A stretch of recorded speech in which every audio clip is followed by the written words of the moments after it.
Assalamualaikum warahmatullahi wabarakatuh. Sampurasun, selamat bergabung di Obras obrolan santai seputar masalah sosial bersama Dinas Sosial Provinsi Jawa Barat.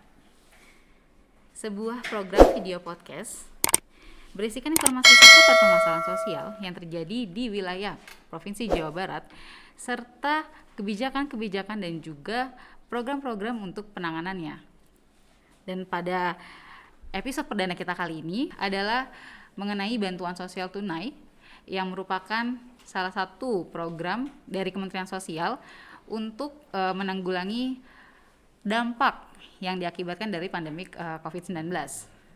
Untuk itu, hari ini saya kedatangan dua narasumber luar biasa yang memang sudah tidak usah diragukan lagi kontribusinya, jam terbangnya terkait dengan bantuan sosial tunai ini. Baik, narasumber yang pertama kita sapa dulu. Ini ada Bapak Haji Dr. Dodo Suhendar selaku Kepala Dinas Sosial Provinsi Jawa Barat. Apa kabar Bapak? Alhamdulillah baik. Alhamdulillah baik ya Pak ya. Terus ada narasumber kita yang kedua, Ibu Tini dari PT Pos Indonesia, Bu ya? Iya. Ibu di PT Pos Indonesia sebagai? Saya saat ini selain menjadi Ketua Satgas penyaluran bansos sembako ini, juga untuk sehari-hari saya di kantor regional 3 Jawa Barat sebagai Deputi Eksekutif Vice President. Oke. Setelah ini kita akan berdiskusi lebih lanjut, tentunya dengan lebih santai. Kita akan coba bahas, mengkulik gitu, apa sih sebenarnya bantuan sosial tunai ini, apakah ada perbedaan dengan bantuan sosial tunai lainnya yang tahun-tahun sebelumnya sudah diluncurkan oleh pemerintah. Untuk itu saya mau coba tanya nih dari Pak Kadis dulu kali ya. Jadi gimana Pak untuk bantuan sosial tunai ini? Kan sebelumnya ada ya Pak program bantuan pangan non tunai. Itu tuh apa perbedaannya antara BPNT si bantuan pangan non tunai dengan BST yang tahun 2022 ini yang akan diluncurkan? Ya, baik, terima kasih Teh Adis ya. Iya. Jadi begini, saat sebelum terjadi COVID-19, Kementerian Sosial sudah meluncurkan bantuan sosial. Yang pertama yang kita kenal dengan program PKH, ya, yang kedua adalah bantuan pangan non tunai dalam bentuk sembako ya.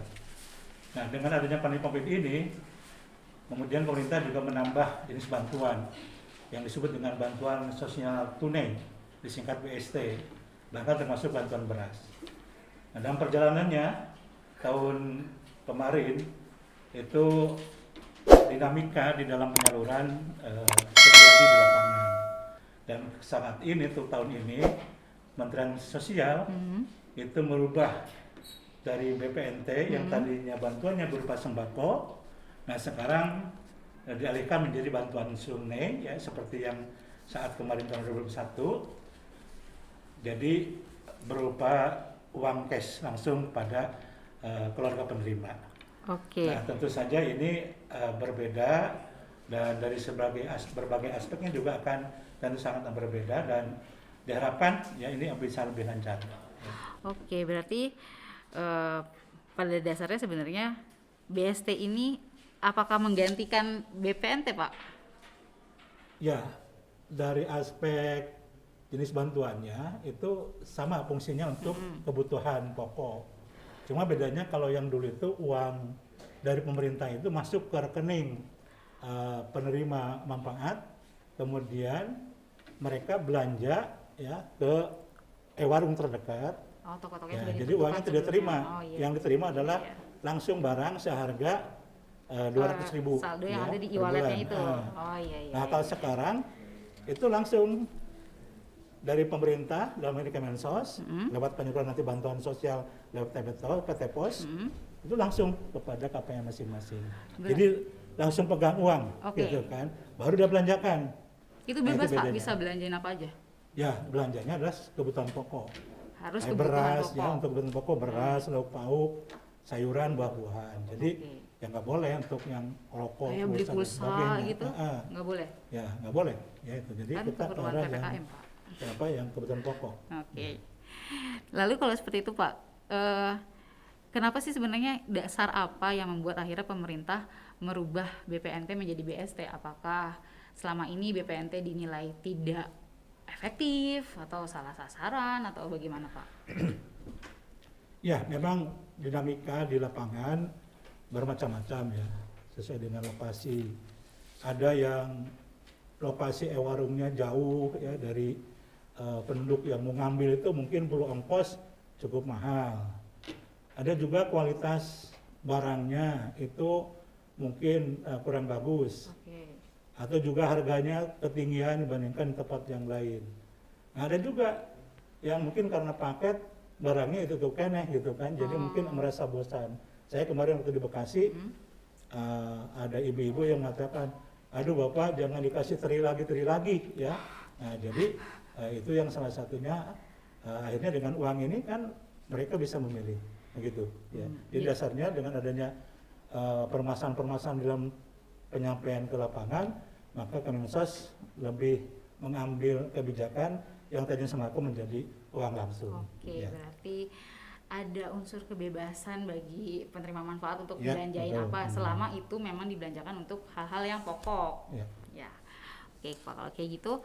Lalu kemudian kalau BST ini kan merupakan program dari pusat, pemerintah pusat, Kementerian Sosial ya Pak berarti ya. Dari Kemensos ya. Nah, di sini tuh posisi dari Dinas Sosial Provinsi Jawa Barat tuh di bagian apa tuh Pak? Tanggung jawabnya tuh apa gitu dalam program ini? Ya, tentu Dinas Sosial merupakan kepanjang tanganan ya pemerintah pusat dalam Kemensos, karena Kemensos nggak mungkin langsung memantau ke lokasi.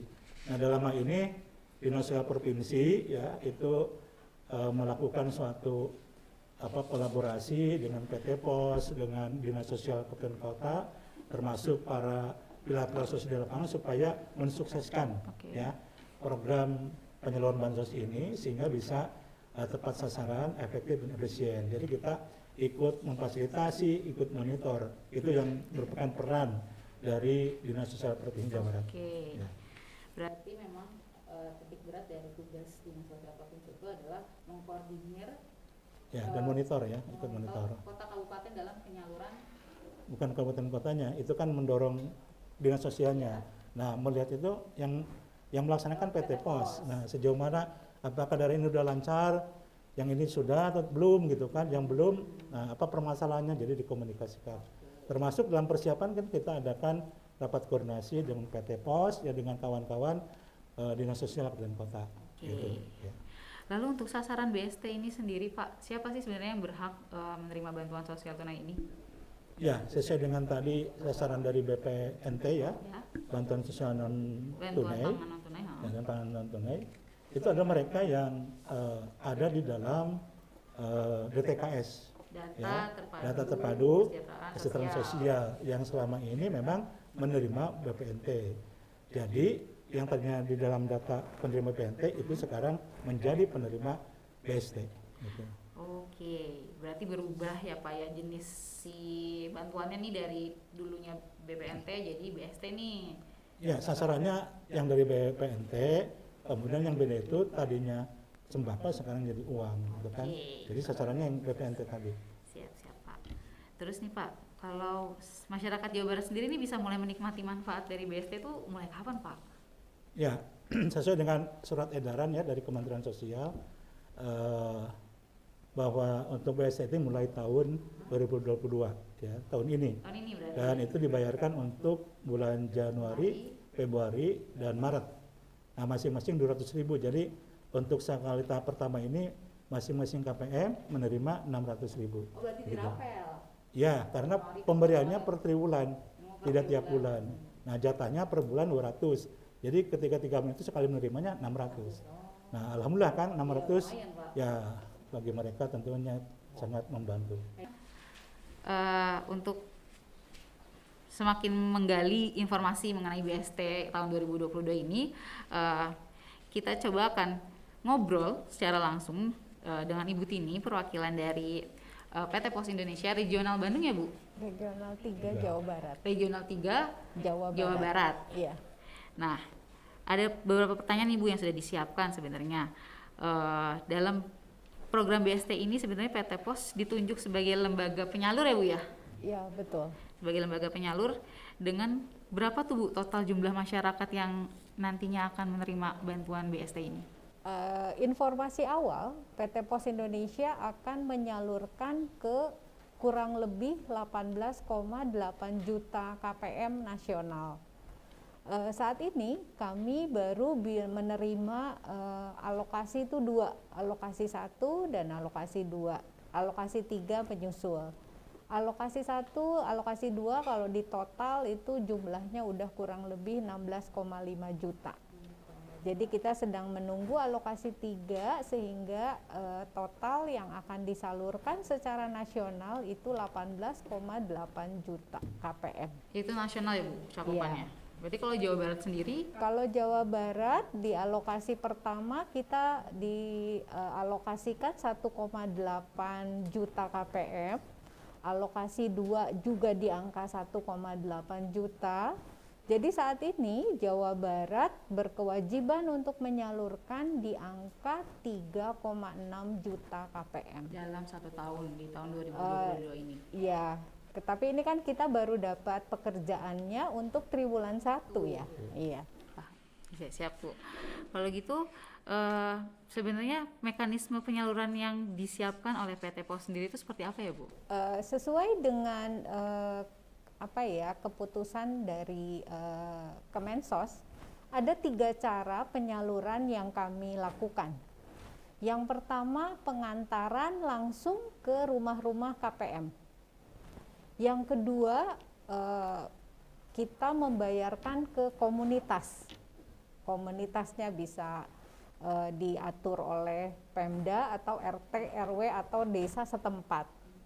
Yang ketiga, pembayaran dilakukan di kantor pos. Jadi ada 3 metode penyaluran dari BST ini, BST sembako ini gitu. Jadi 3 mekanisme itu yang dijalani secara bersamaan ya Bu berarti? Ya betul. Lalu Bu, kalau tidak salah tadi yang saya tangkap dari apa yang Ibu obrolin, kan ini baru bulan Februari, berarti fase pertama ya Bu ya, maksudnya? Untuk tahap 1. Tahap 1 untuk penyaluran BST itu. Nah, sejauh ini Bu, kendala apa sih yang ditemukan, yang sering ditemukan di lapangan tuh dalam penyaluran BST ini? Sebenarnya bukan kendala ya. Jadi untuk penyaluran yang saat ini kita tuh ada 2 tambahan tugas selain menyalurkan dana, kita juga diminta untuk melakukan geotagging dan foto rumah. Geotagging itu apa Bu? Geotagging itu jadi kalau misalkan kita rumahnya di mana, nanti itu ketahuan latitude dan longitude-nya ya gitu. Jadi di dunia itu adanya di mana titik koordinatnya. Titik koordinat. Kalau ada map itu kan, di mana Google Map. Nanti ketahuan KPM-nya itu rumahnya di mana, lokasinya di mana. Nah, itu 2 tambahan tugas yang saat ini dibebankan kepada kami PT Pos Indonesia selain untuk membayarkan anggarannya tadi, dananya tadi gitu. Oke. Berarti kalau misal kalau memang itu bisa dianggap kendala nggak sih Bu? Berarti kan kendala ya Bu ya? Oh bukan kendala. Jadi itu pertama tantangan, tambahan tugas. Kalau tantangannya saya nggak suka bilang kendala, mungkin tantangan. Tantangannya ini kan kita tahu saat ini tuh masih pandemi. Ya. Ada di beberapa tempat itu PPKM level 4. Ya. Seperti di daerah Indramayu, Cirebon. Nah, itu kita akhirnya harus berkoordinasi intens dengan Pemda, Satgas Covid, pengamanan, polisi, supaya dana tetap tersalurkan tapi prokesnya tetap terjaga gitu. Nah, itu yang pertama, karena sulit juga untuk menghindari kerumunan tuh sulit. Nah, apalagi ini yang mau dibagikan itu adalah uang gitu ya, sulit. Jadi akhirnya kita mengatur jadwal. Ada jadwalnya. Pengatur jadwal pembayaran, terus menambah titik bayar supaya tidak ada konsentrasi yang terlalu besar. Iya, terus kita juga ada bekerja sama dengan beberapa Pemda sebagai lokasi vaksin. Karena ada di beberapa daerah memang tingkat ketercapaian vaksinasi masyarakatnya rendah gitu ya. Jadi habis dapat uang langsung disuntik, mungkin jadi nggak kerasa sakit kali ya. Tercover sama uang BST, Bu, ya benar. Kalau untuk penentuan jadwal sendiri, Bu, itu siapa yang menentukan? Terus dasarnya menentukan jadwal, menambah jadwal itu tuh apa gitu? Sebenarnya kalau jadwal kami dari kantor pusat itu ditentukan untuk menyalurkan itu selama 2 minggu. Jadi tanggal 20 Februari kemarin ini udah jalan seminggu nih. 20 Februari sampai 5 Maret. Nah, terus kita karena berkoordinasi intens dengan RT, RW, kepala desa, camat, kita menentukan jadwal bayar, mau hari apa, mau di mana. Berarti ada keikutsertaan dari desa-desa setempat, dari RT, RW gitu, atau bagaimana, Bu? Iya, RT, RW, malahan kami itu sangat terbantu dengan keberadaan TKSK, pendamping PKH, PSM. Masya Allah, ibu-ibu yang saat ini aktif sebagai pendamping PKH, TKSK atau PSM, mereka tuh sangat tahu sekali warganya dan itu sangat membantu kami pada saat kami mengantarkan surat panggilan. Nah, jadi kan mereka tahu rumahnya di mana, orangnya yang mana. Mereka pun kami rekrut untuk menjadi unsur verifikasi pada saat proses pembayaran. Malahan ada juga yang kita rekrut menjadi juru bayarnya. Masya Allah, pokoknya kita terbantu banget dengan keberadaan keberadaan unsur-unsur dinas sosial yang ada di Kabupaten dan iya. Pilar-pilar sosial itu namanya. Iya, namanya pilar sosial. Iya, luar biasa, itu sangat membantu terlaksananya penyaluran ini. Oke. Kalau tadi Ibu bilang si pilar-pilar sosial ini menjadi semacam apa sih istilahnya mitra untuk melakukan verifikasi dari data-data penerima manfaat. Berarti boleh dibilang dong, Bu, kalau kali ini penyaluran BST akan tepat sasaran? Nanti kita lihat. Tapi kami berharap memang ini tepat sasaran karena memang ada proses verifikasi dari data yang diberikan oleh Kemensos kepada PT Pos Indonesia. Kita cetak daftar nominasinya berdasarkan danom dan surat panggilan. Nanti petugas verifikasi itu akan memverifikasi, oh ya ini si Ibu A, Bapak B, Ibu C. Nanti pada saat akan proses akan dibayarkan, kita ada namanya face recognition, mencocokkan data NIK dengan wajahnya, dan itu kita tembak ke server Dukcapil. Kalau sudah cocok baru ada proses pembayaran. Dan untuk memastikan bahwa pembayaran ini efektif, tepat sasaran, selain NIK atau KTP, kita juga memperkenankan bahwa penerima itu ada dalam satu KK yang sama.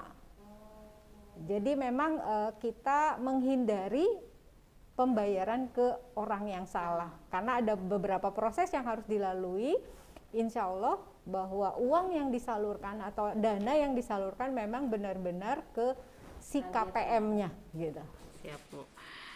Nah, Pak, kalau misalnya tadi dari pihak PT Pos sudah menjabarkan nih, mereka bisa kita katakan mereka bisa lah menjamin kalau si penyaluran BST ini tepat sasaran. Lalu peran dari Dinas Sosial Provinsi untuk memastikan kalau iya si program ini akan tepat sasaran tuh apa Pak yang diambil, langkah apa yang diambil? Ya, tentu kan di awal adalah verifikasi dan validasi data. Jadi data-data itu tentu pertama yang paling penting adalah diperiksa dulu NIK-nya. NIK itu menjadi salah satu tanda pengesah ya sebagai warga Jawa Barat dan penduduk di suatu lokasi. Nah, makanya NIK ini akan dicek, dipadankan, dan itu kerjasama dengan Dukcapil. Karena pengalaman juga ada satu NIK oleh beberapa orang. Nah, berarti kalau yang seperti itu depending ya. Nah, yang sekarang ini itu sudah lolos artinya. Nah, yang kedua tadi dikatakan lanjut oleh PT Pos Danon itu untuk sangkung alamatnya. Kan bisa jadi alamat, tapi ternyata sebetulnya di Petopos alamat tersebut tidak dikenal. Nah berarti kan itu juga keluar tuh nanti dari yang penyaluran. Tereliminasi dari Ya, data. dan itu menjadi satu bahan untuk diperbaiki. Nah, kemudian tentu kami juga tadi sekali lagi memberikan pendampingan oleh kawan-kawan yang tahu persis si A si B-nya masih ada, lokasinya betul di situ, sehingga ketika nanti diantarkan undangan Surat untuk datang panggilan, mengambil iya. uang, si pendamping itu katakan TKSK, Karang Taruna, PSM, Iya. pendamping PKH, Iya. ya, itu akan mengatakan oh iya ini ada, Ini benar, ini memang ada nggak dikenal kan Iya, gitu. iya betul. Nah sehingga nanti kita evaluasi berapa yang gagal seluruh, kenapa permasalahannya kan gitu, ya. Jadi dengan kita adanya pertemuan lewat Zoom meeting, kita jelaskan kebijakannya, mekanisme prosedurnya, dan bagaimana secara teknis di lapangan dalam penyaluran terhadap tadi supaya tepat sasaran, gitu kan? Ya. Berarti kan mereka yang menerima manfaat dari BST ini kan harus terdaftar dulu ya Pak di data terpadu kesejahteraan sosial. Oh iya, karena itu kan dasar bantuan itu adalah di DTKS. Ada yang PKH, ada yang BPNT. Nah khusus yang BPNT berubah namanya jadi BST. Jadi memang harus yang terdaftar dalam DTKS. Itu tuh masyarakat bisa ngecek nama mereka tuh di mana sebenarnya Pak? Ya, DTKS ini kan data pertama-tama itu dilakukan oleh desa dan kelurahan. Kemudian ke Dinas Sosial Kabupaten. Dan dari situ langsung ke Kementerian Sosial, ke Pusdatin namanya itu. Nah artinya kan bisa ke desa. Di situ apakah nama yang bersangkutan ada atau tidak, ya. Kalau misalkan yang di situ ada namanya Puskesos ya, Pusat Kesejahteraan Sosial, itu biasanya nanti nama-nama itu ada, ya. Contohnya ya, mungkin ada juga di beberapa tempat yang dengan memasukkan NIK di KTP itu langsung klik ada namanya, gitu kan, di desa mana, RW berapa. Nah ini yang sedang dikembangkan, beberapa kawan-kawan kabupaten kota sudah mulai. Jadi untuk pengecekan. Nah sehingga seorang masyarakat atau masyarakat bisa mengetahui apakah dirinya masuk atau tidak. Sekaligus untuk kontrol. Kalau misalkan dirinya masuk padahal dia mampu, berarti data DTKS itu kurang valid. Nah sebaliknya bagi yang mereka yang sebetulnya berhak tapi tidak masuk, nah itu perlu perbaikan. Nah jadi sekaligus ada kontrol nanti. Berarti kalau dirasa gitu dirinya memang layak untuk mendapatkan bantuan ini, mereka bisa mengunjungi kantor-kantor desa terdekat dengan minta bantuan dari pilar-pilar kesejahteraan sosial untuk coba dicek gitu datanya di mana, apakah Ya. masuk dalam list gitu ya Pak ya. Betul. Yang pertama tentu dasarnya tahun kemarin menerima bantuan sembako enggak? Iya. Nah karena ini kan dari sembako ke ke bentuk tunai gitu kan. Nah itu dulu yang kedua. Kemudian tadi yang dikatakan ada lanjutannya dari 1,8 tambah 1,8 lagi, jadi Jawa Barat 3,6 KPM ya yang akan mendapat bantuan sosial tunai tadi. Ya.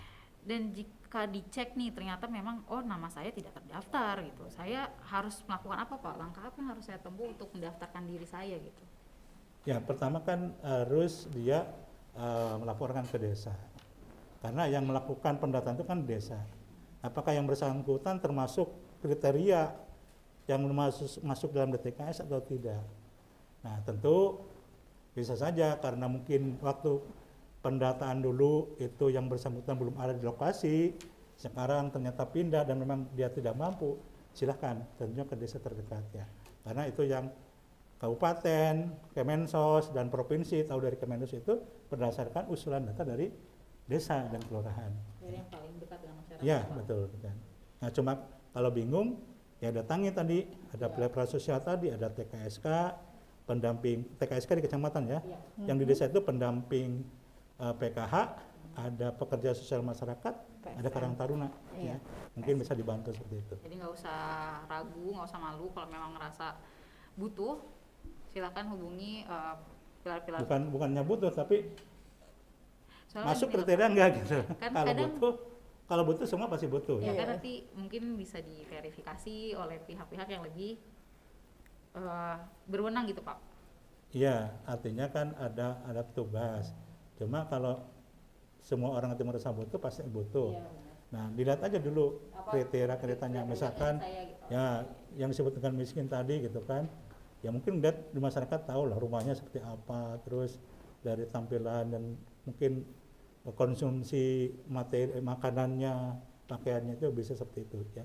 Dan itu sudah ada datanya. Tapi kalau misalnya gini nih Pak, kan karena pandemi COVID, ya namanya kondisi ekonomi orang gitu, hari ini kelihatannya mampu gitu, tapi ternyata kita nggak tahu, ternyata terkena musibah apa, akhirnya jatuhlah dia ke bawah garis kemiskinan misalnya. Nah, dengan apa yang dia punya saat ini nih Pak, dari baju misalnya masih terlihat rapi, rumah masih terlihat ada, apakah nggak bisa gitu Pak dipertimbangkan untuk mendaftarkan dirinya untuk menerima bantuan sosial tunai ini? Ya, programnya beda ya. Beda kalau itu yang di DTKS. Jadi kalau yang itu kan pernah kita non DTKS ya, itu bantuan sosial ketika PPKM darurat ya. Nah yang seperti itu kan ada bantuan-bantuan yang lainnya. Kayak kemarin kita provinsi ada untuk pekerja untuk pedagang pasar rakyat, ada untuk dunia pariwisata, ya, usaha wisata, seniman ya, dan juga ada UKM yang skala mikro gitu dan sebagainya. Nah, itu kemarin kita sudah ada. Nah, justru kita akan mendahulukan yang betul-betul yang miskin ya, yang ada dalam DTKS. Kalau memang dia betul-betul merasa tidak mampu, itu tinggal dimasukkan ke DTKS dulu. Karena persyaratannya adalah bantuan ini kepada yang sudah ada dalam data DTKS tersebut. Artinya perlu adanya suatu update data di tingkat desa. Baik, kalau untuk dari PT POS sendiri nih Bu, Iya. kan penyalurannya sekarang ini memang di tengah-tengah pandemik ya Bu. Udah gitu tadi yang kayak Ibu cerita, ya saat penyaluran memang akan ada kerumunan segala macam. Nah, untuk menanggulangi itu gimana sih Bu gitu, buat masyarakat tetap sadar prokes saat mengambil bantuan sosial tunainya? Sebenarnya kuncinya memang koordinasi ya, koordinasi dengan aparat desa setempat, aparat pemerintah setempat, dengan Satgas Covid, karena hampir di semua daerah itu ada Satgas Covid, terus dengan satuan pengamanan, entah itu kepolisian, entah itu dan Ramil kalau di kecamatan ya. Jadi memang kalau hanya dari PT POS aja, kami mungkin tidak akan mampu mengatasi kerumunan itu. Makanya memang kunci sukses ini dimerlukan koordinasi berbagai pihak. Jadi tujuannya tercapai, dana tersalurkan, tapi kita tidak melanggar prokes gitu. Jadi kan sebenarnya ini isunya itu prokes gitu. Nah, kita buatkan jadwal, kita tambah titik bayar, kita tambah juru bayar. Jadi memang akhirnya yang terlibat dalam penyaluran ini menjadi seperti padat karya. Banyak sekali unsur yang terlibat. Kita banyak melibatkan Karang Taruna, kita melibatkan juga pengemudi-pengemudi ojol. Karena mereka paling tahu daerahnya kan, paling tahu warganya gitu. Jadi kalau saya sih berharap mudah-mudahan karena ini kerja sosial, kerja untuk saudara-saudara yang dikategorikan saat ini tidak mampu, bisa banyak berkahnya lah kalau ikut serta menyukseskan program ini gitu. Oke Bu, kalau untuk dari dinas sosialnya sendiri nih Pak, kalau ditemukan kendala dalam proses penyaluran, itu peran dinsosnya di mana tuh Pak? Ya, nanti kan kita lakukan evaluasi setiap tahapan ya. Karena diharapkan kita berjalan itu efektif ya, tepat sasaran, tepat waktu, jumlahnya juga sesuai. Nah nanti kita lihat yang gagal salur kenapa, apakah KPM tersebut pindah alamat ya dan tidak diketahui sebelumnya, ataukah meninggal. Nah kalau meninggal masih ada tadi dalam pedoman teknisnya, satu kakak, nanti ya. Ahli warisnya yang ada tercantum kakak bisa ditemukan. Nah termasuk mungkin daerah-daerah yang yang jauh gitu ya, yang yang agak terpencil. Nah tentu di sinilah peranan kawan-kawan di lapangan tadi yang katakan ya, kami Dinsos di provinsi jauh ya, di kabupaten juga jauh, jadi betul-betul kawan-kawan di lapangan. Nah justru kita perannya adalah mendorong mereka bisa tadi bekerja ya dengan baik dan semangat kesetaraan sosial yang diharapkan tentunya bisa menambah efektivitas di dalam penyaluran BST kali ini. Ya. Untuk pertanyaan terakhir sih Pak ini, ternyata nggak berasa Bu udah sampai pertanyaan yang terakhir. Koordinasi antara PT Pos Indonesia lewat regional 3 Jawa Barat ya Bu ya, dengan Dinas Sosial Provinsi dan juga Kabupaten Kota itu sendiri gimana Bu? Alhamdulillah kami di tingkat provinsi sejauh ini koordinasi lancar dan baik kalau menurut saya ya, dan itu alhamdulillah juga diikuti oleh teman-teman yang berkoordinasi dengan Dinsos Kabupaten dan Kota Madya. Sebenarnya PT Pos Indonesia kan ini bukan pertama kali ya dapat pekerjaan dari pemerintah untuk menyalurkan bantuan sosial. Kita juga tahun terakhir itu tahap ke-15 itu kita juga ditugaskan oleh pemerintah untuk bantuan sosial tunai ke masyarakat terdampak COVID. Jadi pasca PPKM itu kita sampai tahap 15. Sebelumnya juga PT Pos Indonesia menyalurkan untuk PKH, program PKH. Malahan kalau kita ingat awal-awal tahun 2004 atau 2005 tuh ada namanya bantuan langsung tunai. Itu juga udah lewat PT Pos. Jadi alhamdulillah karena kita sering melakukan pekerjaan ini, jadi koordinasi sudah sudah saling mengenal lah istilahnya ya. Jadi begitu ada dapat pekerjaan, kita tahu tugas dan tanggung jawab masing-masing pihak. Akhirnya koordinasi sedikit, ini gini di lapangan insya Allah lancar. Kalau ada kendala di lapangan biasa, ada kerikil-kerikil sedikit di lapangan biasa lah. Ada yang nggak setuju, adalah biasa. Tapi alhamdulillah sejauh ini kalau menurut evaluasi di PT Pos Indonesia dari tahapan-tahapan pekerjaan yang diberikan oleh pemerintah kepada kami, sejauh ini kami anggap berhasil. Oke, kalau gitu Pak Kadis, pertanyaan terakhir nih buat Bapak juga, selama menjalani monitoring berjalannya penyaluran BST ini sendiri gitu, kerjasama koordinasi dengan PT Pos sendiri tuh gimana nih Pak, kesan-kesannya gitu, perasaannya bisa bekerja sama dengan PT Pos dalam penyaluran untuk masyarakat yang khususnya terkena COVID ini? Ya, artinya kan kita sudah soulmate lah gitu ya. Karena selama ini kan yang paling sering kita kerjasama dengan PT Pos ya.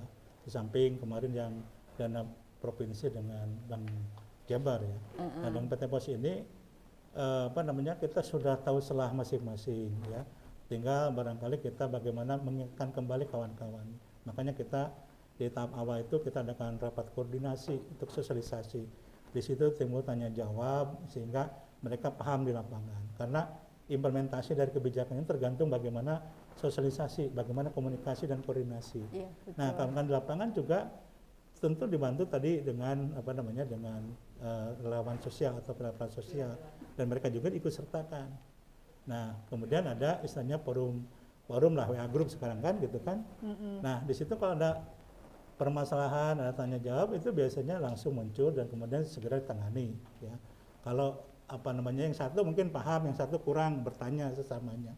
Nah, sedangkan ketika ada hal yang belum diatur dalam petunjuk teknis, yang barangkali itu menjadi satu perbaikan atau penyempurnaan petunjuk teknis. Nah, itu ya. Jadi kami tentunya lebih menyiapkan tadi kawan-kawan dinas sosial kabupaten kota juga dengan pilar sosial ke lapangan sehingga bisa menjadi mitra lah di lapangan pada PT Pos ya. Yang tadi kalau di PT Pos mungkin langsung ya. Tapi kalau yang di komunal, apalagi yang diantarkan ke lokasi alamatnya, itu tentu membutuhkan mitra kerja di lapangan. Berarti kalau tadi kata Bapak, hubungan Dinas Sosial Provinsi dengan PT Pos ini udah kayak soulmate gitu kan. Berarti dari masyarakatnya pun sudah merasakan oh lebih mudah nih kalau misalnya bantuan kita disalurkannya lewat PT Pos gitu ya Pak. Ada nggak sih Pak sebenarnya testimoni dari masyarakat gitu yang menyatakan ya bantuan yang sekarang bisa kita terima dengan jauh lebih mudah gitu, tidak ribet birokrasinya segala macam. Ya memang selama ini kan masyarakat sangat mengenal PT Pos dari zaman dahulu ya, zaman dulu wesel pos, zaman surat gitu kan. Iya. Nah berbeda dengan yang lain. Nah kemudian masyarakat juga ya tingkat percayanya lebih bagus gitu. Mungkin dihitungnya dia dari tadi kecepatan ya, tepat waktu, jumlahnya tidak berubah gitu kan. Iya. Kemudian juga tentunya apa namanya ya ada suatu juga sosialisasi sebelumnya. Jadi ya kalau mereka jadi puas kan mungkin mereka juga ya itulah kita kalau nanti berikutnya tentu PT Pos akan menjadi mitra terdepan oleh Kemensos gitu kan. Ya. Gak berasa ya Bu Pak, ternyata sudah sampai di penghujung podcast kita hari ini. Jadi kalau bisa saya simpulkan gitu, sebenarnya kalau BST bantuan sosial tunai tahun 2022 ini merupakan salah satu bentuk nyata pemerintah pusat melalui Kementerian Sosial untuk membantu masyarakat miskin yang memang terdampak secara langsung oleh adanya pandemi COVID-19. Untuk menutup kegiatan podcast kita hari ini, mungkin ada pesan-pesan dari Bapak selaku Kepala Dinas Sosial dan juga Ibu dari PT Pos, Bu Tini, pada masyarakat gitu untuk kedepannya mengenai bantuan sosial tunai ini harus seperti apa atau harus bagaimana gitu. Baik, jadi pemerintah dalam ini Kemensos sudah merubah ya bentuk yang tadinya bantuan sosial yang sifatnya PPNT ya, sembako ya, dengan berbagai permasalahannya. Nah sekarang berupa bantuan sosial tunai, langsung terima uang. Apalagi kalau yang kemarin sembako itu tiap bulan 200.000 langsung belanjakan dapat barang sembako tadi. Kalau sekarang 3 bulan disatukan 200 kali 3 600. Ini lumayan terasa banyak ya gitu kan. Nah jadi yang saya pesankan adalah jangan sampai ini kan untuk kebutuhan pokok.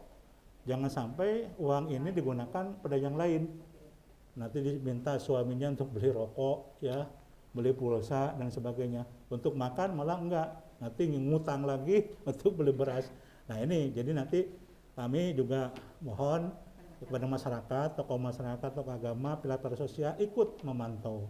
Karena di situ ketika bantuan tersebut ada suatu pernyataan bahwa uang ini akan diberikan untuk kebutuhan pokok atau sembako. Begitu. Jadi mudah-mudahan nanti tetap lebih efektif ya dan tentunya lebih bermanfaat untuk masyarakat. Kalau dari Bu Tini sendiri ada yang mau ditambahkan Bu? Kalau dari kami mewakili PT Pos Indonesia ya, penyaluran bantuan sosial ini merupakan salah satu bentuk nyata bahwa kami atau PT Pos Indonesia hadir di tengah masyarakat dalam situasi apapun. Jadi kami tidak hanya fokus ke bisnis utama, tapi kami pun ikut hadir di tengah masyarakat yang mungkin saat ini membutuhkan dengan menyalurkan bantuan sosial. Kami juga berharap tetap ada masukan, tetap ada kritik dari masyarakat agar penyaluran-penyaluran yang mungkin diserahkan oleh pemerintah kepada kami ke depannya bisa berlangsung lebih baik daripada yang sekarang kami lakukan. Oke. Terima kasih Bu. Oke, makasih Pak untuk telah menyempatkan waktu untuk datang di episode perdana dari podcast Dinas Sosial ini. Dan Ibu Tini juga makasih Bu, jangan kapok Bu, mana tahu nanti bakal diundang ke sini lagi. Oke, untuk Akang Teteh, Ibu Bapak yang ada di rumah yang lagi nonton podcast ini di layar kaca handphone atau layar kaca komputer, cukup untuk episode kita yang perdana ini. Terima kasih sudah menyaksikan. Kita jumpa lagi di episode-episode selanjutnya. Wabillahi taufiq wal hidayah. Wassalamualaikum warahmatullahi wabarakatuh.